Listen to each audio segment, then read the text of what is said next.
ओह, ये मेरे कैमरे में भी नहीं आ रहा है। It's that huge. Do you know that this is world's tallest statue.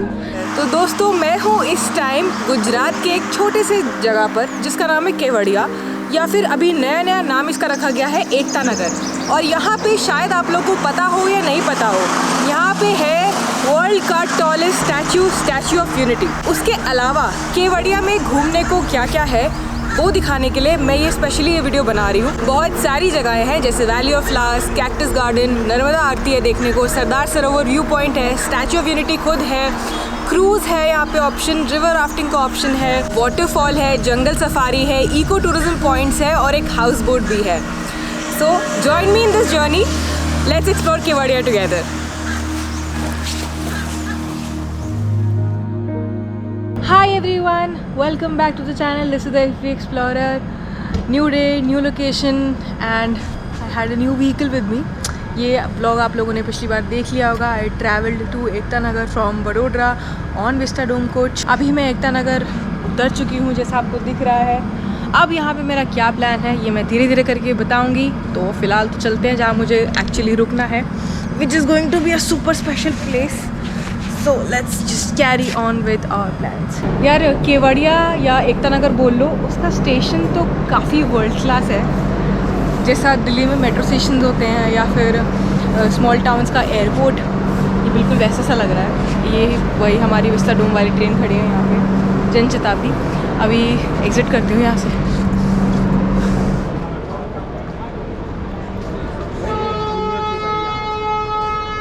जब आप एकता नगर की स्टेशन से बाहर निकलोगे तो यहाँ पे ये जो ऑटोज़ देख रहे हो, शेयरिंग ऑटोज़, इसकी सर्विस है। 70 रुपये एक जने का लिया जाता है। ये आपको सीधा स्टैचू ऑफ यूनिटी छोड़ते हैं। ई रिक्शाज ये सारी लेडीज़ चला रही है। नमस्ते दीदी, कैम छो? माजामा। यहाँ पे कितने टाइम से हो? हम यहाँ से 4 महीने से। 4 महीने? मज़ा आ रहा है इस काम में? आप केवड़िया से ही हो? हाँ, केवड़िया से। अच्छा, सारी लेडीज़ चला रही हैं क्या? हाँ, सब लेडीज़ ही। चला के दिखाओ एक बार। पैर हटाओ, एक्सीलेटर दो। दिया ही नहीं अभी।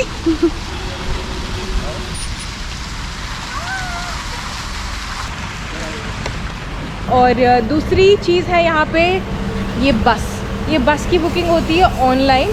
380 की कुछ टिकट रहती है। ये भी आपको सीधा स्टैचू ऑफ यूनिटी छोड़ती है। अब केवड़िया के स्टेशन यानी एकता नगर से मैंने ले ली है एक शेयरिंग व्हीकल टैक्सी, जो करीबन 300 रुपये चार्ज करते हैं शेयरिंग में जाने के। यहाँ से हमारा रास्ता 13-14 किलोमीटर है। हाँ, 13-14 किलोमीटर का सफ़र है। चलो सी यू।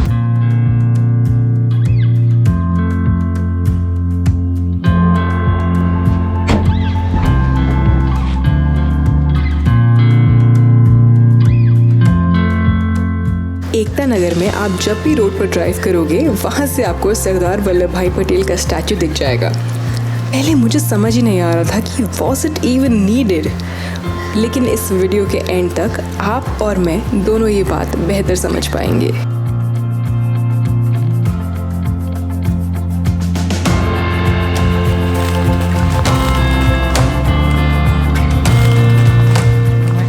यहाँ पे केवड़िया में एक काल भैरव का टेम्पल हुआ करता था, लेकिन वो डूब गया। तो वहाँ से लेकिन हम व्यू लेने जा रहे हैं जो कि बहुत ही अच्छा है। और इसका रास्ता एक्चुअली बड़ा प्यारा है। वैसे थोड़ा सा जंगल टाइप का एरिया है। मंडे को अगर स्टैचू के सारे पॉइंट बंद हो जाते हैं ना तो लोग यहाँ पे आ जाते हैं। यहाँ पे अभी गांव में किसी की मन्नत पूरी हुई है जो उन्होंने उस टेम्पल पे मांगी थी। जिसकी पूरी हुई है वो ऐसे पूरा मील कराता है पूरे गाँव को ना।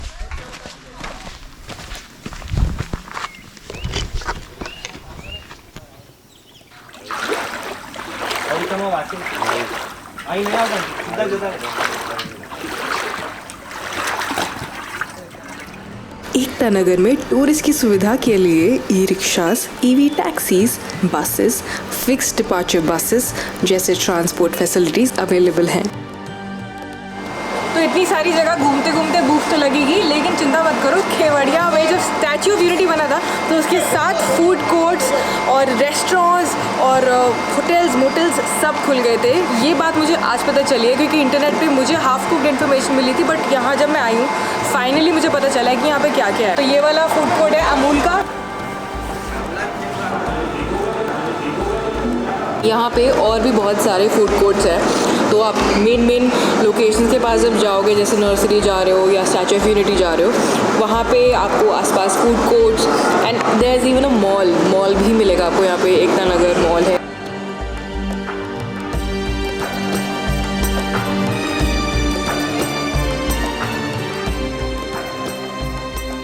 शाम के 7:30 बज गए हैं और पीछे से आपको जो साउंड आ रही है वो साउंड है नर्मदा आरती की।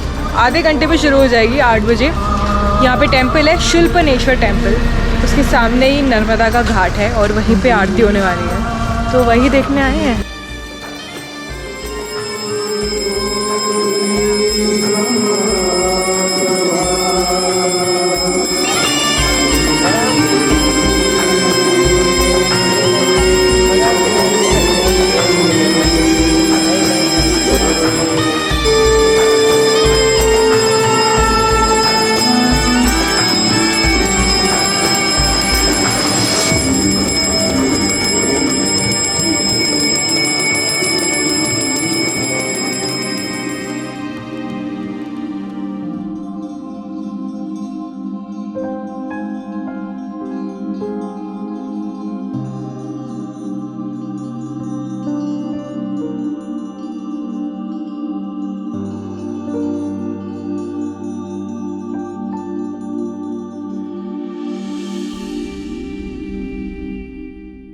तो फाइनली आज वो दिन है जब मैं स्टैचू ऑफ यूनिटी को पहली बार देखूंगी उसके कॉम्प्लेक्स में जाके। तो नर्मदा होमस्टे से करीबन 18 से 20 किलोमीटर की दूरी पर ये स्टैचू लोकेटेड है, लेकिन रोड्स बहुत प्यारी है, आराम से आप 15-20 मिनट में पहुंच जाते हो।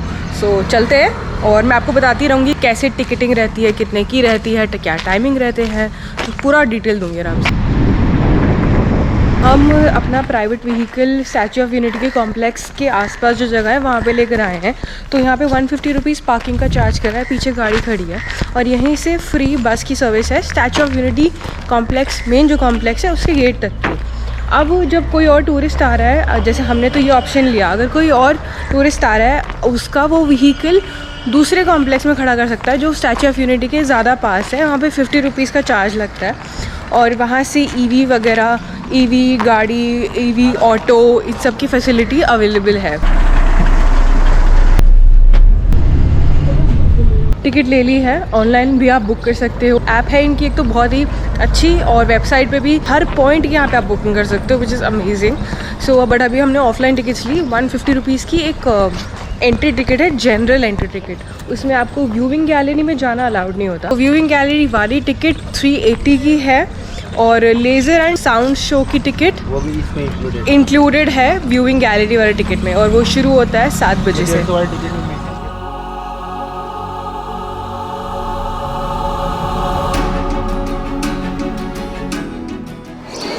अभी आप स्टैचू ऑफ यूनिटी जा रहे हो, लेकिन मैं आपको बता देती हूँ कि यूनिटी क्यों, why just only unity. Sardar Vallabh भाई पटेल ने काम करा था इंडिया की 500 प्रिंसली स्टेट्स को इंटीग्रेट करने का, इसलिए स्टैचू ऑफ यूनिटी इसका नाम दिया गया है। तो जैसे पीछे आप पढ़ सकते हो, एक भारत श्रेष्ठ भारत, इसलिए।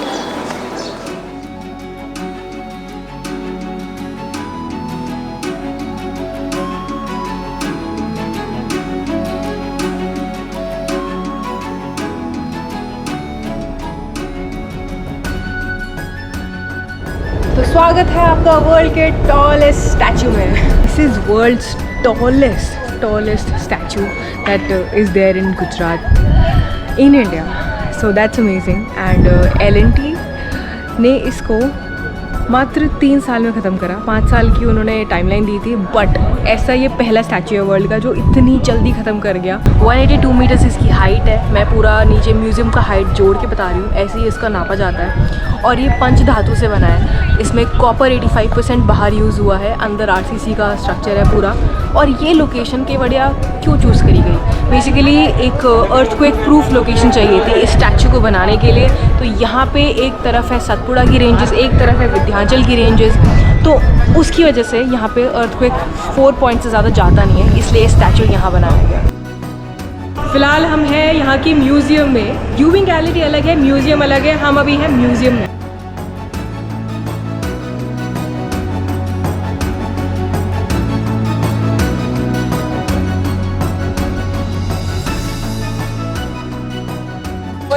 दिवाली के लिए यहाँ पे मैंने सुना है कि लोहा कैंपेन भी हुआ था। सारे गांव से, गुजरात के सारे गांव से और किसानों से ना लोहा मांगा गया था। कुछ लोहा की इतना किलो लोहा एक गांव से लेंगे और उसको पिघला के स्टैचू में लगाएंगे। तो ऐसा वाकई में हुआ था, क्योंकि मुझे राजेश भाई बता रहे थे कि उनके गांव से भी कुछ तो लोहा लेके गए थे वो लोग। अभी वो शायद स्टैचू में लग गया। स्टैचू घूम के आओगे, थक जाओगे, भूख लगेगी, कोई बात नहीं, फूड कोर्ट है यहाँ पे। स्टारबक्स भी है फूड कोर्ट के अंदर, सबवे है, ऑनेस्ट का है, तो सॉर्टेड है मामला एकदम। यहाँ पे आके लोग यहाँ पे ना आके एक बड़ी गलती कर देते हैं। वो गलती क्या करते हैं? गलती यही करते हैं कि वो सारे पॉइंट की जल्दबाजी में टिकट निकाल देते हैं ऑनलाइन। हाँ, तो मतलब सब पॉइंट की टिकट एक साथ नहीं निकालने हैं, एक एक देख के करो। मतलब क्यों ऐसा क्यों? क्योंकि थक जाते हैं। स्टैच्यू ऑफ यूनिटी में थोड़ा चलना ज़्यादा है। हाँ, यहाँ पे तो आपका आधा दिन जाएगा। हाँ। बहुत धूप है भाई, गन्ने का जूस पिला दो। एक और टूरिस्ट पॉइंट आप लोगों के लिए वो है वैली ऑफ फ्लावर्स, बिल्कुल ग्लो गार्डन के बाजू में है। आराम से मस्त गार्डन वाला वॉक, सामने स्टैचू दिखता है, चिल रिलैक्स, मजा नहीं लाइफ।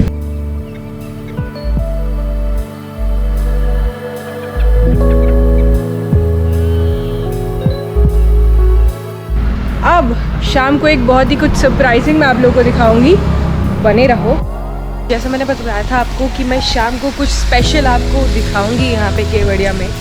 तो फिलहाल मैं हूँ श्रेष्ठ भवन में, क्रूज़ पे अभी मैं जाऊँगी। स्टैच्यू ऑफ यूनिटी तक क्रूज़ लेके जाता है, नॉर्मल क्रूज़ रहता है अंडर 500 तक का, और एक डिनर क्रूज़ भी है जो 1450 रुपीज़ का आता है।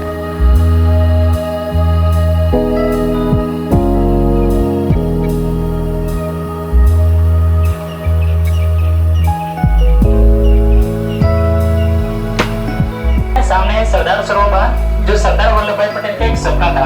सबसे पहले 1946 में उन्होंने ये सपना देखा था कि जो नर्मदा रिवर का 90% जो पानी था वो समुद्र में ऐसे वेस्टेज जा रहा था। तो उन्होंने एक विचार रखा कि इसी जगह पे एक बांध बनाया जाए और जिस जगह पे पानी की कमी है उस जगह पे पानी पहुंचाया जाए।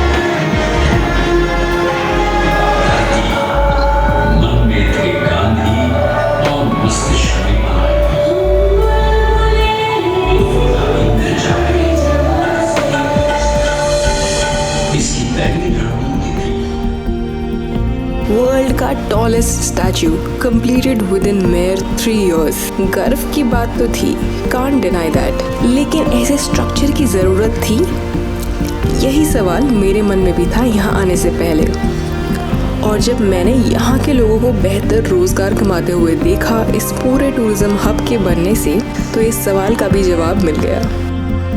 यहाँ जब सरदार वल्लभ भाई पटेल का स्टैचू हर जगह से नज़र आता है तो मन काफ़ी प्रेरणा से भर जाता है।